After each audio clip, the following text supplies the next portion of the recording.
The border dispute between India and China took another swing, with Beijing reportedly deploying 50,000 troops along with 150 fighter jets and surface-to-air missiles along the line of actual control.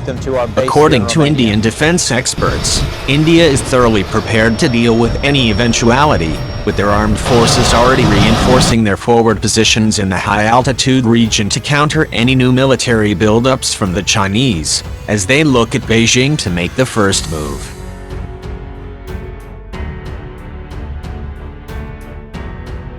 Today, September 11th, as Indian and Chinese foreign ministers successfully concluded meeting in Moscow, there were reports that the Indian side had highlighted its strong objection at the massing of People's Liberation Army soldiers and military equipment along the line of actual control without any credible explanation for the deployment.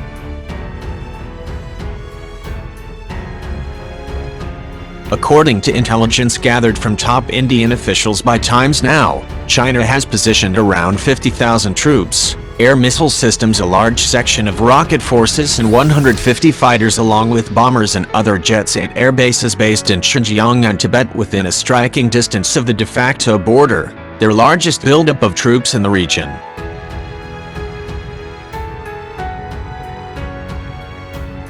Down the situation, stating that the People's Liberation Army are resorting to pinpricking and their deployment has not reached the threshold of a full-blown conflict. People's Liberation Army troop deployments along the line of actual control in eastern Ladakh are not tactically geared for war as of now, but yes, the pinpricks will continue, said the official.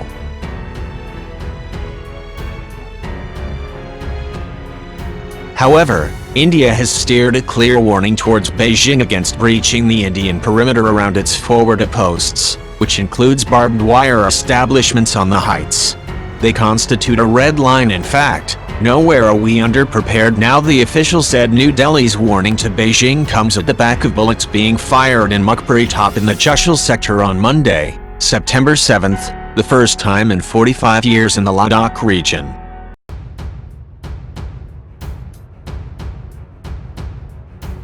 Steadily bolstering its buildup in the region since May, which includes troops participating in a military exercise in Tibet.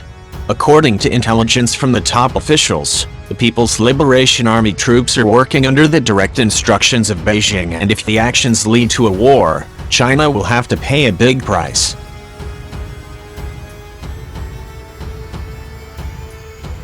The dispute is being directed from the very top of the political military hierarchy in China, not by the exuberance of local People's Liberation Army commanders.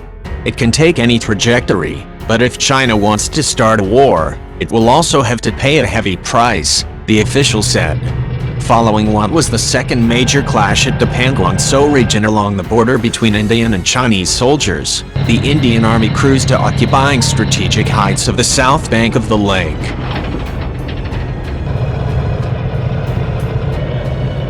Since then, People's Liberation Army has repeatedly tried sending in light tanks and infantry combat vehicles across the border, which has been blocked by the larger tanks of the Indian Army, which have, according to the official, been given full freedom to foil all provocative actions of the Chinese. Our soldiers on the heights are well armed and fully prepared.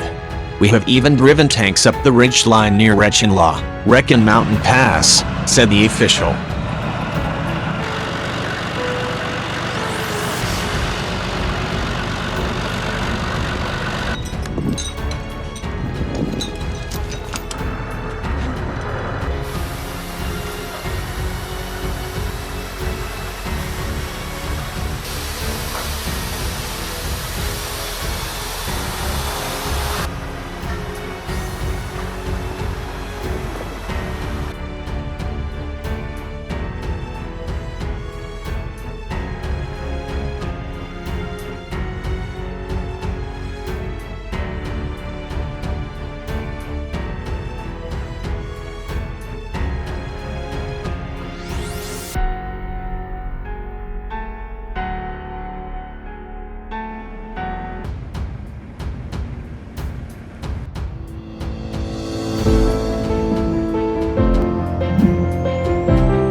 thing, 650. It's hot. Let's go fire, okay? Fire ready.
You can see now the operation of river crossing is being conducted by the